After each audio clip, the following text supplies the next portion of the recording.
This is problem 16.5050. 1650. It's on page 733. Two meshed gears, A and B, are identical in size and mass. If a 4 Newton-meter couple is applied to gear B, determine the angular accelerations alpha A and alpha B of gears A and B. Assume the gears are thin disks. So let's see what's given.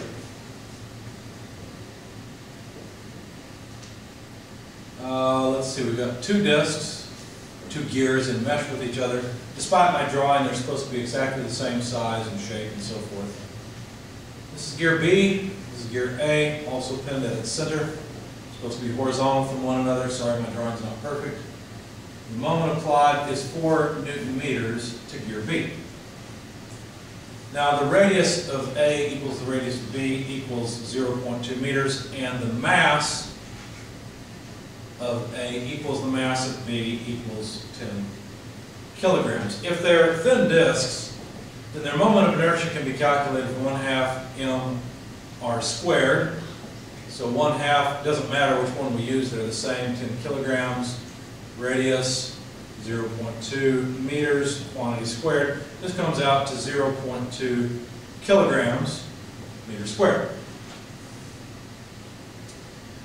Now let's look at the kinematics of this. Obviously, if B accelerates in the positive direction, A accelerates in the negative direction, right? So since they're the same radius and so forth, you can go through a lot of effort to show that the angular acceleration of A is equal to the negative of the angular acceleration of B.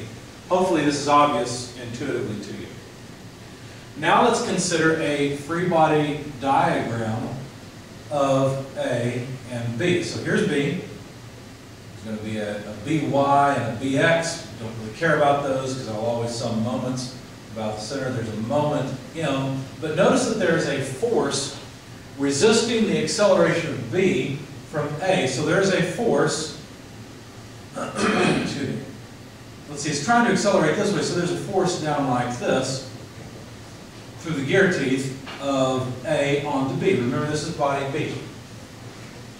Similarly, if I were to draw a free body diagram for A, I'd find a force in the y direction, a force in the x direction. Again, I don't care about those.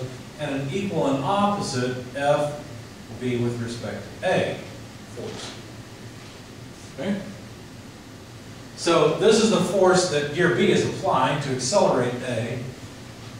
And of course, B is going to accelerate in the positive direction, and A is going to accelerate in the negative direction. So expect this number to be less than 0. I guess one way to do it would be like that. So if the angular acceleration of A is negative, then the angular acceleration of B is positive. So now let's go ahead and let's sum moments on A. A is over here, and it would just be, let's see, we need the moment. Well, if this way is positive, then FBA is causing a negative moment about the center of gear A. And that's equal to I alpha A. Now we could rearrange this just a little bit and say that negative FB with respect to A is equal to I alpha A over R. And I want to do that because of the next step. B, summing moments, counterclockwise positive. Well, let's see. M is a positive moment. FAB is causing a negative moment. And that equals to I alpha B. But from kinematics, I alpha B is negative of I alpha A. So I can write this as negative I alpha A. Now, where you can possibly get into a lot of trouble is not realizing that you've already taken into account directions. And let me show you what I mean. What are we really doing here with these sum of moments? Let me draw two other free body diagrams to express this. I'll put them up here. In fact, let me do one more thing. Let me draw the dynamic moment. The right-hand side we wrote as I alpha. What is that? That's a dynamic moment. It looks like this. I alpha A and I alpha B. And you say, well, wait a second. I thought you said that, and I'm sorry, I've got these in opposite bodies. I thought you said that alpha A and alpha B are opposites. They aren't. But remember, when we draw our dynamic forces and moments, we always draw them in the positive directions. Now, what I prefer to help understand this are free body diagrams from the side. So let me show you that, of course, here we're using a typical X, Y coordinate system, but of course Z would be coming out of the board. What if I were to look at these in a different orientation? What if I were to look at these disks from this orientation, where X is coming out of the board? Well, then I would see the disk from the side as a thin disk. This would be body B, but it's just a thin disk about that axis, about its rotation axis, right? So all I've done is I've taken it, turned it on the side, now I'm looking at it. Well, what am I really doing by summing moments on B? Well, I'm recognizing that there is a moment M in the positive Z direction, right? I'm also recognizing that there's a positive dynamic moment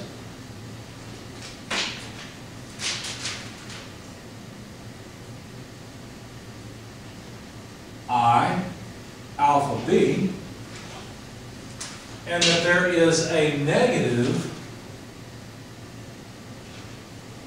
FA with respect to B R moment, okay, in the negative Z direction.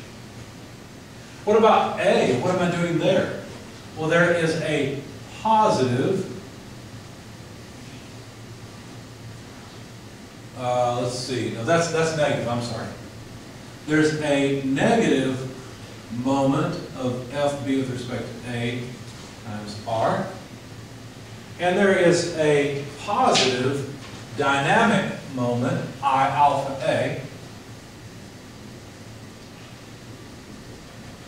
So I'll put it in the positive direction. All I'm really doing by summing moments is adding these up. Look, this is in the negative direction. That's why there's a negative sign here. I alpha, oh, sorry, I pointed the wrong figure. Okay, here we go. FBA with respect, or times R is in the negative direction, so there's why there's a negative sign, okay? I alpha is in the positive direction, that's why it's positive. And then this sum of moments is for this, so positive M, positive I alpha B, negative FAB R. The kinematics still work. The angular accelerations are opposite each other. So it's valid to replace alpha B with negative alpha A. But here's where you get into trouble. You might look at this and you say, well, let's see. Negative FB with respect to A. Well, isn't FB with respect to A in this direction? And so this is equal and opposite. So since they're equal and opposite, wouldn't this just be FA with respect to B? That's wrong. That's a big mistake, and you can get really confused on this problem if you do that. Here's the issue. We have already taken into account the directionality of the moment. And if you then look at this and you say, well, because this vector is in the opposite direction of this vector, I'm going to plug it in as a negative thing, or an equal and opposite, you've made a mistake because you flipped the sign. All we care about at this point is the magnitude, and so you actually have to leave the negative sign alone. It's kind of like by the time we get to this point, this thing is no longer a vector. This FB with respect to A no longer has a direction. Right now it's a magnitude. We've already taken the direction into account, and the direction has little to do with the Cartesian direction of the forces, but the Cartesian directions of the moments, see? So if you plug in a positive FA with respect to B, which you could be forgiven for doing, right? Because FAB and FBA are equal and opposites. If you do that, like this, equal and opposite, you've made a mistake. Because these are no longer vectors, these are simply scalars. And all we care about is their magnitude, and their magnitudes are equal. We've already taken into account the direction of FAB. And really, this is not just a multiplication. What we're really doing here is a cross product of the vector from B to the point of application of the force and the force itself. This is just the result of the cross product. Okay? So this is a fairly sticky point here. You have to be really careful with this. Why do I care? Well, I care because I'd like to replace this with this. And I have to know that this is already negated. So basically, M plus I alpha A over R. That replaces this whole piece times R equals negative I alpha A. Now watch what happens. And so if I cancel R and solve for the moment, I'll find that I've got negative alpha A from here. Moving this term to the other side, I'll have another minus alpha A, and so I get negative 2 I alpha A. If you make the mistake of not including that negative sign, if you get rid of that negative sign, then you find that these two cancel each other out and the moment looks like a 0, and it doesn't make any sense. So now, solving for alpha A, now that all that's out of the way, it would be the moment divided by negative 2I. This is pretty straightforward now. The moment, let's see, is 4 Newton meters. Let's leave our negative 2 in there. And I is 0.2 kilogram meters squared. But a Newton is a kilogram meter per second squared. So the kilograms go away, the meters squared go away, and we're left with 1 over second squared, which is equivalent to radians per second squared. And the number's easy, it's just negative 10 radians per second squared.